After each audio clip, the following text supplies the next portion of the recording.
నంద్యాల జిల్లా ఆళ్లగడ్డలోని శ్రీ లక్ష్మీ నరసింహస్వామి వారి బ్రహ్మోత్సవాలు ఘనంగా నిర్వహించారు. ఈ క్రమంలోనే పరశురాముడు జైత్రయాత్ర చేసే సమయంలో ఈ క్షేత్రానికి విచ్చేసి పరశురామేశ్వర లింగాన్ని ప్రతిష్ఠ చేయడం జరిగిందని వేద పండితులు వెల్లాల పుల్లయ్య శర్మ తెలిపారు. ఇక్కడ వెలిసిన తీర్థం పరశురామ తీర్థంగా ఏర్పడిందని తెలిపారు.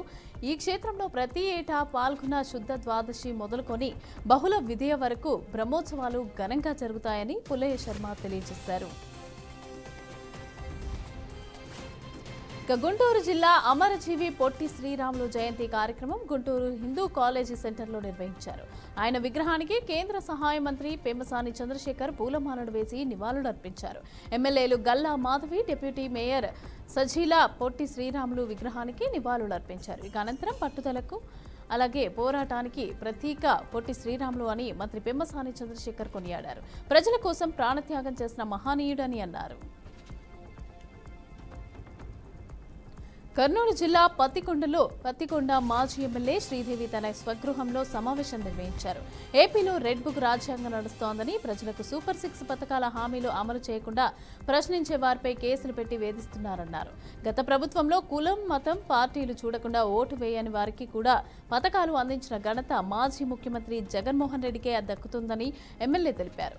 తమ హయాంలోనే చేశామని తెలుగుదేశం పార్టీ నాయకులు గొప్పలు చెప్పుకుంటున్నారని ఎద్దేవా చేశారు.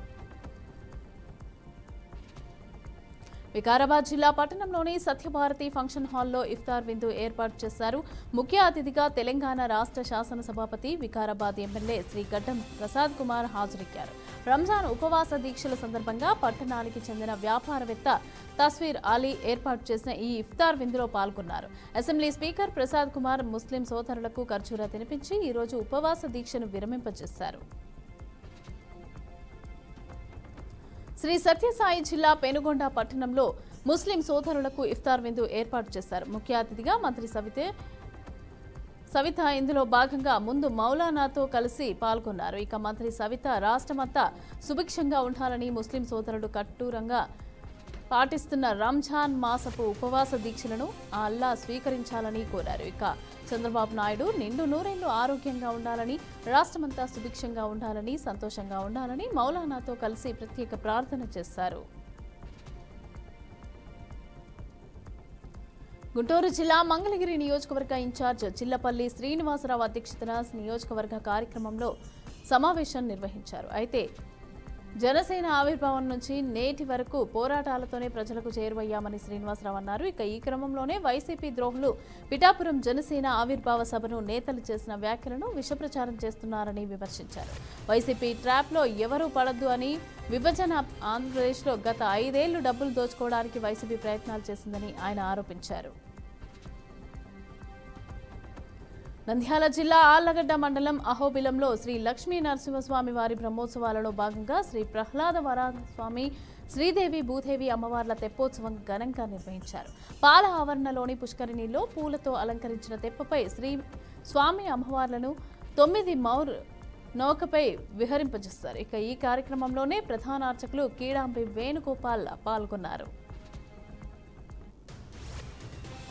డిప్యూటీ సీఎం బట్టి విక్రమార్క ఆదిలాబాద్ జిల్లా పిప్పరి గ్రామం నుంచి ఖమ్మం జిల్లా వరకు పీపుల్స్ మార్చ్ పాదయాత్ర చిహ్నంగా పైలాన్ ఆవిష్కరణ చేశారు. బీఆర్ఎస్ పార్టీ అరాచక పాలనకు చెక్ పెట్టి ప్రజల సాధక బాధకాలు తెలుసుకున్నారు. వారి అవసరాలని తీర్చాలంటే కాంగ్రెస్ పార్టీ అధికారంలోకి రావాలని 1960 కిలోమీటర్ల పీపుల్స్ మార్చ్ పాదయాత్ర చేపట్టారు. ఆ పాదయాత్రకి చిహ్నంగా పొన్నెకల్లు స్టేజ్ వద్ద పైలాన్ ఆవిష్కరణ చేసినట్లు తెలిపారు. టిప్పర్ బైక్ ను ఢీకొన్న ఘటన సంగారెడ్డి జిల్లా ఇస్నాపూర్లో చోటు చేసుకుంది. జాతీయ రహదారిపై బైక్ మీద దంపతులు తమ కుమారుడు వెళ్తూ ఉండగా ఇస్నాపూర్ చౌరస్తా ట్రెండ్స్ ముందు టిప్పర్ బైక్ ను ఢీకొంది. స్వల్ప గాయాలతో భర్త, కుమారుడు ప్రమాదం నుంచి బయటపడ్డారు. భార్యపై నుండి టిప్పర్ వెళ్లడంతో మృతదేహం నుజ్జునుజ్జయింది. పోలీసులు ఘటనా స్థలానికి చేరుకుని కేసు నమోదు చేసుకుని దర్యాప్తు చేపట్టారు. రంగారెడ్డి జిల్లా చేవెళ్ల నియోజకవర్గంలో BRS MLA Jagadishwar Reddy speaker పైన చేసిన అనుచిత వ్యాఖ్యలపైన కాంగ్రెస్ నాయకులు నిరసన చేపట్టారు. టీపీసీసీ అధ్యక్షుడు మహేష్ కుమార్ గౌడ్ పిలుపు మేరకు కేటీఆర్ జగదీశ్వర్ రెడ్డి దిష్టిబొమ్మను దహనం కార్యక్రమాలు కాంగ్రెస్ కార్యకర్తలైతే చేశారు. అయితే ఈ కేసీఆర్ ప్రభుత్వంలో దళిత ముఖ్యమంత్రిని చేస్తానని అబద్ధాలు చెప్పిన కేసీఆర్ 10 సంవత్సరాలు మంత్రిగా ఉండి ఒక సభాపతిపై అనుచిత వ్యాఖ్యలు చేయడం సిగ్గుచేటని అన్నారు. ఇక తెలంగాణను అప్పుల కుప్పగా చేసి వాటిపై మాట్లాడకుండా డైవర్ట్ చేయడానికే ఇలా చేస్తున్నారని అన్నారు. 2 లారీలను టిప్పర్ ఢీకొన్న ఘటన కృష్ణా జిల్లా గన్నవరం మండలంలో చోటు చేసుకుంది.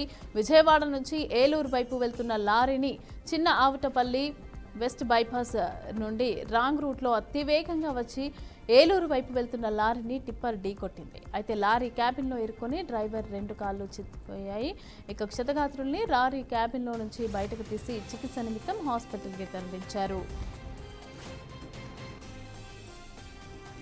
రంగారెడ్డి జిల్లా మండలంలోని తిమ్మారెడ్డిగూడ గ్రామంలో మల్లన్న స్వామి భోజనాలు ఘనంగా నిర్వహించారు. అయితే ఈ బోనాలను పోతురాజుల విన్యాసాలతో ఆడపడుచుల బోనాలను ఎత్తుకుని స్వామివారికి నైవేద్యాన్ని సమర్పించి స్వామివారి ఆశీస్సులను పొందారు. అయితే ఈ కార్యక్రమంలో గ్రామ పెద్దలు, ప్రజలు, బంధుమిత్రులు పాల్గొన్నారు. ఎయిర్ కూలర్ షార్ట్ సర్క్యూట్ అయ్యి అగ్ని ప్రమాదమైన ఘటన శ్రీ సత్యసాయి జిల్లా హిందూపురం పట్టణంలో చోటు చేసుకుంది. ముక్కిడిపేటలో నివాసం ఉంటున్న బాబా ఇంట్లో ఉన్న ఎయిర్ కూలర్ షార్ట్ సర్క్యూట్ జరిగి అగ్ని ప్రమాదం సంభవించింది. ఈ ప్రమాదంలో ఇంట్లో ఉన్న సామాగ్రి అంతా కూడా కాలిపోయింది. అయితే ఆ సమయంలో ఇంట్లో ఎవరూ లేరు. ఇక స్థానికులు అగ్నిమాపక సిబ్బందికి సమాచారం అందించారు. అగ్నిమాపక సిబ్బంది సంఘటనా స్థలానికి చేరుకొని మంటలను అదుపులోకి తీసుకొచ్చారు. 8వ తరగతి విద్యార్థి ఉరేసుకుని ఆత్మహత్య చేసుకున్న ఘటన నిర్మల్ జిల్లా బైన్సా పట్టణంలో చోటు చేసుకుంది. పూలేనగర్కి చెందిన కదం కోమల్ ఓ ప్రైవేట్ పాఠశాలలో 8వ తరగతి చదువుతోంది. అయితే ఆదివారం సాయంత్రం ఇంట్లో ఎవరూ లేని సమయంలో ఉరివేసుకుని ఆత్మహత్య చేసుకుంది. కాలనీలోని ఓ యువకుడి వేధింపుల వల్లనే తమ కూతురు ఆత్మహత్యకు పాల్పడినట్లుగా తల్లిదండ్రులు ఆరోపిస్తున్నారు. ఈ మేరకు కేసు నమోదు చేసుకుని పోలీసులు దర్యాప్తు చేపట్టారు.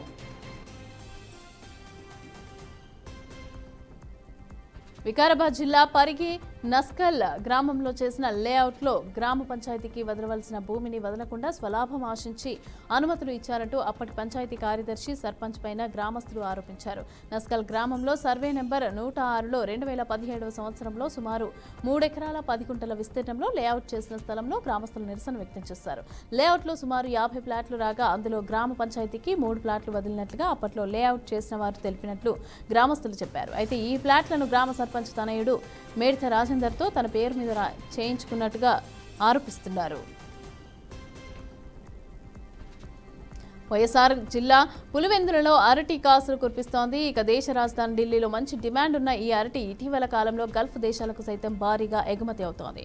అయితే ఈ ప్రాంతంలో సాగయ్యే అరటికి బయటని మార్కెట్లో నుంచి మంచి డిమాండ్ ఉండడంతో వ్యాపారులు నేరుగా తోటల వద్దకు వస్తున్నారు. అయితే ఢిల్లీ మార్కెట్కు అనుకూలంగా ఉన్న తోటలను ఎంచుకుని అరటికాయలను కొనుగోలు చేస్తున్నారు. రైతులతో ప్రత్యక్షంగా మాట్లాడి ధరలు నిర్ణయించి కొనుగోలు చేయడం ద్వారా దళారుల బెడత లేకుండా పోయిందని రైతన్నలు హర్షం వ్యక్తం చేస్తున్నారు.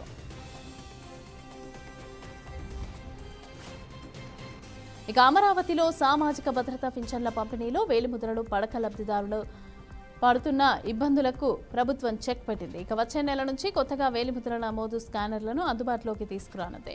ఆధార్ సాఫ్ట్వేర్ను UIDAIతో ఆధునీకరించడంతో పాత పరికరాలు కూడా ఉపయోగించే అవకాశం లేదు. ఇక మార్చి 31వ తేదీ తర్వాత ఇది పనిచేయదని సదరు సంస్థ స్పష్టం చేసింది. ఇక రాష్ట్ర వ్యాప్తంగా ఉన్న 1.34 లక్షల మంది గ్రామ అలాగే వార్డు సచివాలయ సిబ్బందికి కొత్త పరికరాలను అందించనున్నారు. దాదాపు 9 నెలల పాటు అంతరిక్షంలో చిక్కుకుపోయిన భారత సంస్కృతికి చెందిన సునీత విలియమ్స్ మరో వ్యోమగామి బుచ్ విల్మోర్ ఎట్టకేలకు భూమిని చేరుకోనున్నారు. మరికొన్ని గంటల్లో వారి తిరుగు ప్రయాణం మొదలవనుంది. ఇక అమెరికా కాలమానం ప్రకారం మంగళవారం సాయంత్రం 5:57 వారు భూమి మీద ల్యాండ్ అవ్వనున్నారు. ఈ మేరకు నాసా తాజా అప్డేట్ను ప్రకటించింది. సునీత విల్మోర్ను తీసుకొచ్చేందుకు రోదసీలోకి వెళ్లిన స్పేస్ ఎక్స్ వ్యోమనౌక క్రూ డ్రాగన్ విజయవంతంగా భూకక్షలోకి అంతర్జాతీయ అంతరిక్ష కేంద్రంతో అనుసంధానమైంది. ఇక క్రూ 10 మిషన్లో వెళ్లిన 4 వ్యోమగాములు కూడా ఒక్కొక్కరిగా అంతరిక్ష కేంద్రంలోకి ప్రవేశించారు.